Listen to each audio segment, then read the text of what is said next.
There was a man in Mysore city. He was known to be some kind of a ghost buster or tantric. This guy has trapped ghosts in bottles. So I was just befriending him thinking, I will steal one bottle because I really wanted to see a ghost.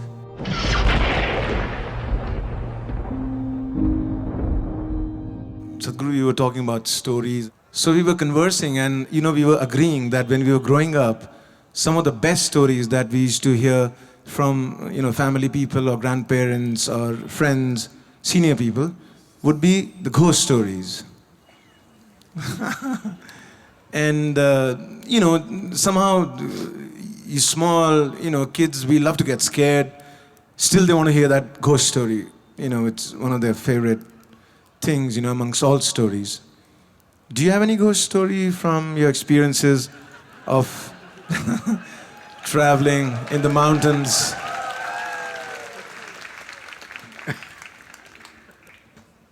Wow this is really getting him into trouble See, the purpose of telling you ghost stories was not to scare you, but to give you a hair-raising experience. This happened in a barber shop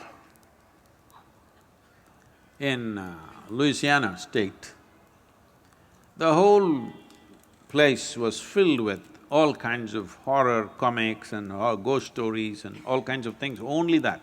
No newspapers, no other magazines, only these things. So one day somebody asked the barber, said, "Why have you put your whole place with this kind of stories in your saloon? You don't have anything else, nothing about styles, about fashion, nothing, only ghost stories and horror stories, why?"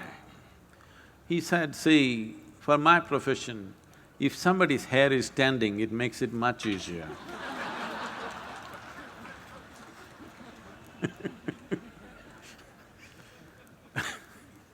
So the idea was to give you a hair-raising experience not to scare you And I must tell you, this fascinated me so much that there was a man in Mysore city who was also working in the Mysore City Corporation as some official, but he was known to be some kind of a ghost buster or tantric or whatever he is. So somebody told me, I was always looking for these kind of things, so somebody told me, this guy has trapped ghosts in bottles and kept it in his whatever, it's a shrine or a workshop or whatever you want to call it. So I want to go and that guy wouldn't allow us initially, but I was persistent and then he took me inside and he showed me lots of bottles. He said, in this there is this kind of a ghost, this is a woman, this is a man. I looked, I could not see a man or a woman, I all saw transparent bottles with corks. So I was just befriending him thinking, I will steal one bottle because I really wanted to see a ghost. Because I had heard so many things. So many things means unbelievable kind of stories. Well, it only made me more and more curious. It did not raise my hair nor scare me, but I became more and more curious. I had spent months on end, continuously every night, being in the cremation grounds, wanting to see. So people come, burn the dead, and when with firewood, when the dead bodies burn, it burns for 4, 5, 6 hours. People stay there for an hour or hour and a half and then they have other business to do. They will cry and they'll weep and they will go when it's still burning. Normally what happens is, when as the fire burns, one thing, because there's always economic aspect to everything. If they've not put enough fire long enough, when this collapses, the outer part, first thing that'll happen is, because neck is such a small thing and it gets burnt, and once the spine is burnt, the burning head will roll away, do-do-do-do-do. So I am the one who picks it up with a stick and puts it back and waits, where is the damn ghost? It doesn't come. Many months on end, I sat there, no ghost came. Somebody said, you put a nail in that tamarind tree, it will come. I would nail the damn tree again and again and again, nothing came. Somebody said, in this house there is a ghost. So I would beg them, please allow me, I want to sleep in that house and see if the ghost comes. Did not happen.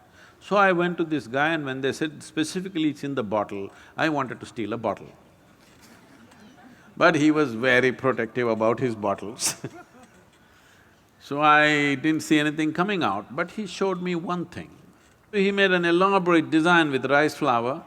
In the five corners of this, he kept one egg. He did all kinds of things and poof, he clapped his hand, pop! All the five eggs burst right in front of my eyes. So, I thought, something. I don't know whether it's a ghost or it's a thing, whatever, but definitely he did not reach out to these five, he was standing away and all the five eggs burst. Then this was working on me, and I was walking in my house backyard, looking here and there. Then I saw guavas were hanging in the tree, the guava fruit. I looked at the fruit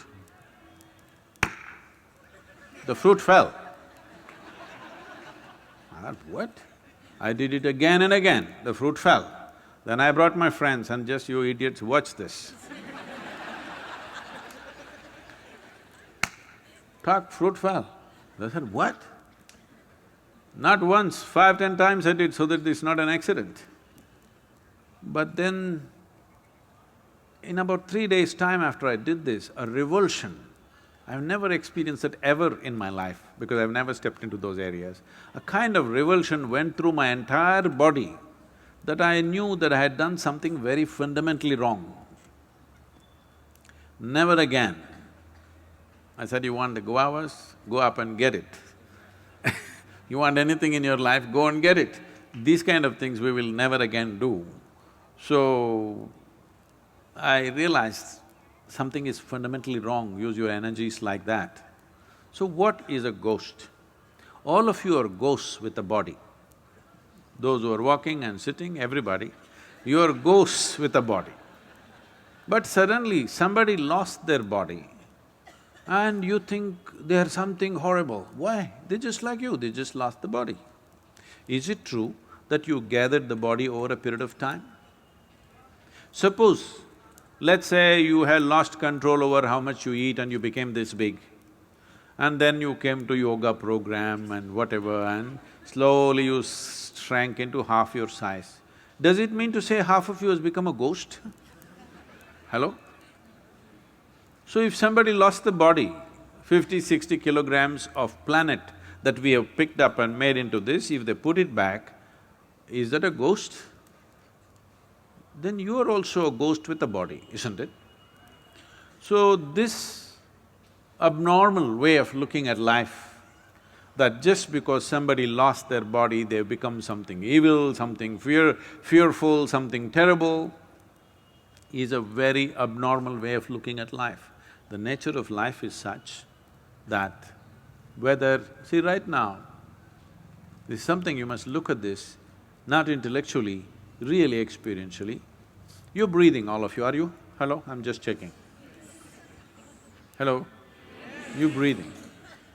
So if you're breathing, let us say this was like a building or whatever, right now we are in the quadrangle kind of place.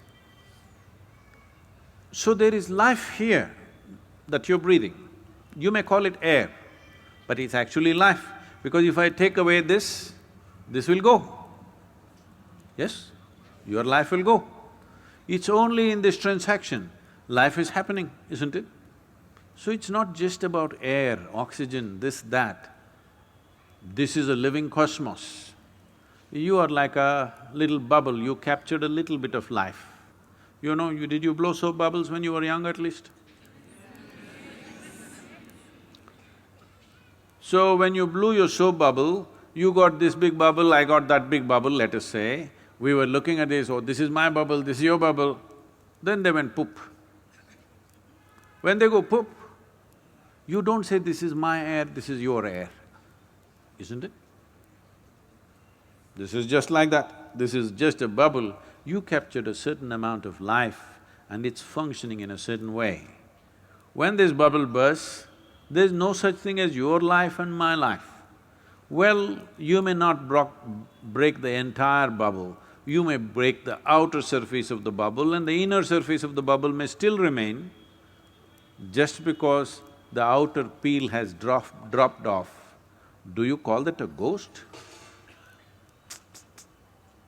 Then you are a ghost with a body.